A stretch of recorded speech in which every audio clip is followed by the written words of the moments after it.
Hey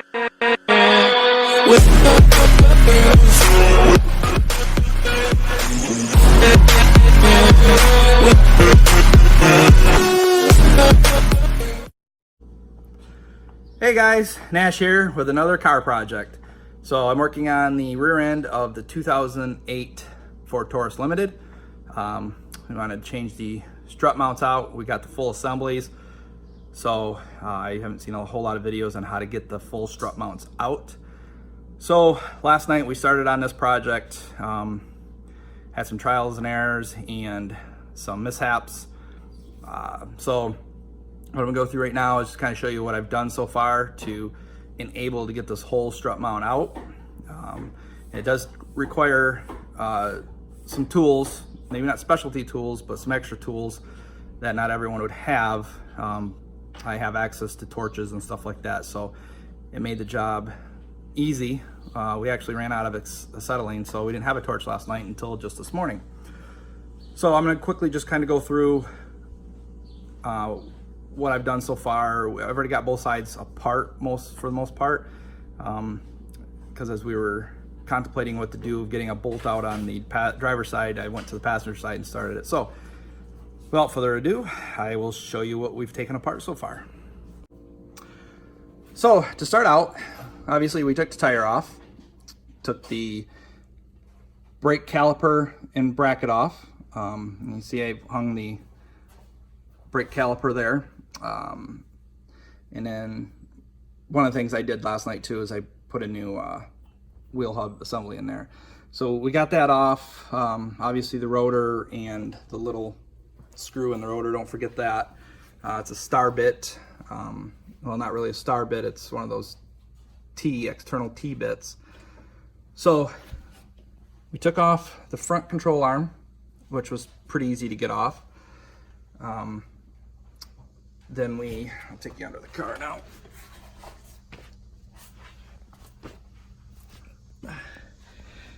Last night, we were gonna try to do it without taking this this arm off, but we just couldn't get this to drop down.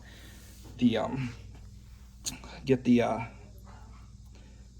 strut to drop down. Well, we took this bolt out and it didn't come out. Well, we didn't have heat, so we couldn't heat this to help get it out. So we ended up ruining the threads in that bolt. So I'll have to get new bolts. But now this thing is free and clear to come right out. And we took since I'm replacing the sway bar link, I took that out as well. So yeah, this bolt wouldn't come out last night when we tried it. It would only come out maybe quarter of a turn and it would stop. It wouldn't go any further. So again, I needed heat. So I went and picked up heat this morning. And then this one back here, I did not take that bolt all the way out. I just loosened it up because, I don't know if you'll be able to see this, it is an external T-bit as well.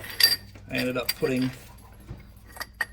a 1/2 inch ratchet and then that kind of bit. I think it's a T55 is what it is. Thankfully I had a T55 on hand. So yep, we dropped this down. Now this is all free. So now I'll just take the bolts off. There's 3 bolts up top. I'll take those off, and then there's 4 bolts in the trunk of the car as well, which I'll show you where those are located. Thankfully I didn't have to take the seats out on this. So they're right there. That's the passenger side. There's the driver's side. It's kind of hard to see. Sorry guys, I don't have light in there. But so yeah. Oh, and I thought maybe if I put spring compressions on there that I could get it up and out over that arm. That didn't work. So we tried that last night. This one's actually loose because I already took the bolts off up top. So I'm going to take those spring compression off there and then drop this bar down, and then I should be able to get that strut right out of there and put the new one in. I wanted to show you guys this real quick. I did get one strut out. The problem is we're trying to get the strut out. The strut hits this right here, and it won't come over it. I ended up getting the strut out. See, it's all out, but I got it out in pieces.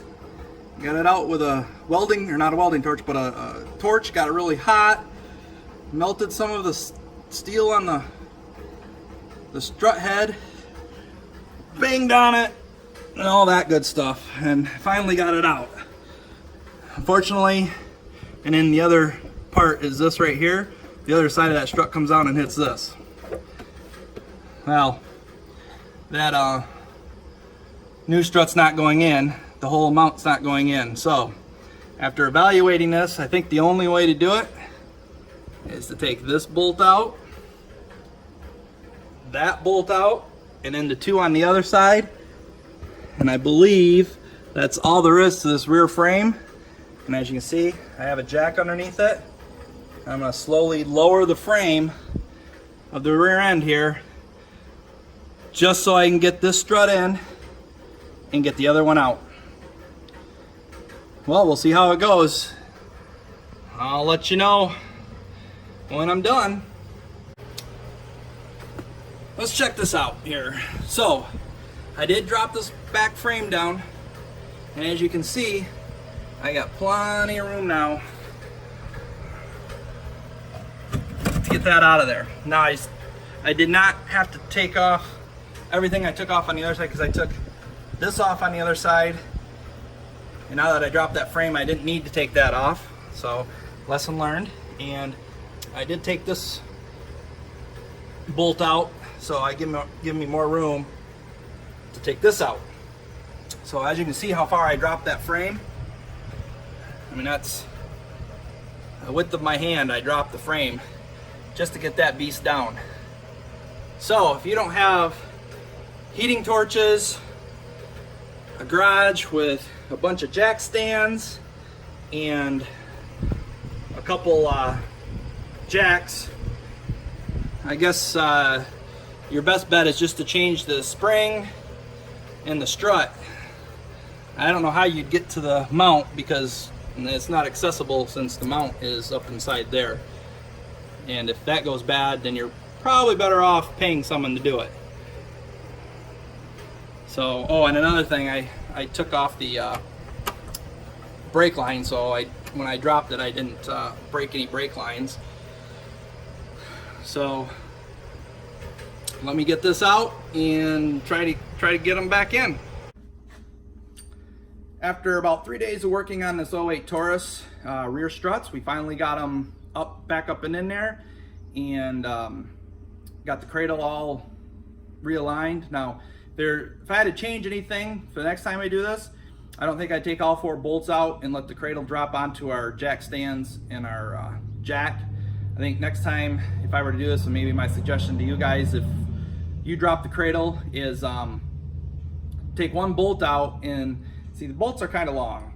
I don't know if you can really see how long that is, but I would drop the bolt, and we only needed about, I would say, 2, no more than 3 inches.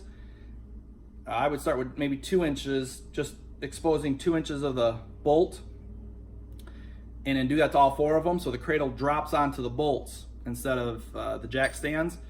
One, because then the cradle doesn't shift forward and backwards as much, which it did when we were doing it, putting the strut back in. We kind of shifted the cradle and then even side to side. So to keep that minimal shifting, that's what I would suggest, and that's what I would probably do next time, just to try it out. So if anyone does do any of this after watching my video and tries that, please leave a comment in the comment section. Did it work for you or not? Because that'll be good for everyone to know. And so it took 2 of us to get it realigned, while one of us took a crowbar trying to eyeball it back into position. Someone else tightened the bolt down. We had to do that to both sides. Then we took it in to the car service station and had a 4-wheel alignment done just to be on the safe side, and the rear was off slightly, so that was a good thing we did that. So at the very least take it in and get it evaluated, unless you know how to do it yourself, just to make sure that your wheels are still where you want them to be for driving down the road. So yeah, we got that all done. It rides nice now, and so I hope this video helps you guys with your mechanical journey, so to speak. And feel free to leave comments or suggestions if you have any, even questions. I can do my best. I don't know a whole lot of answers. So, you know, if you like these videos, I'm doing quite a few of them now. So subscribe to my channel, and till the next video.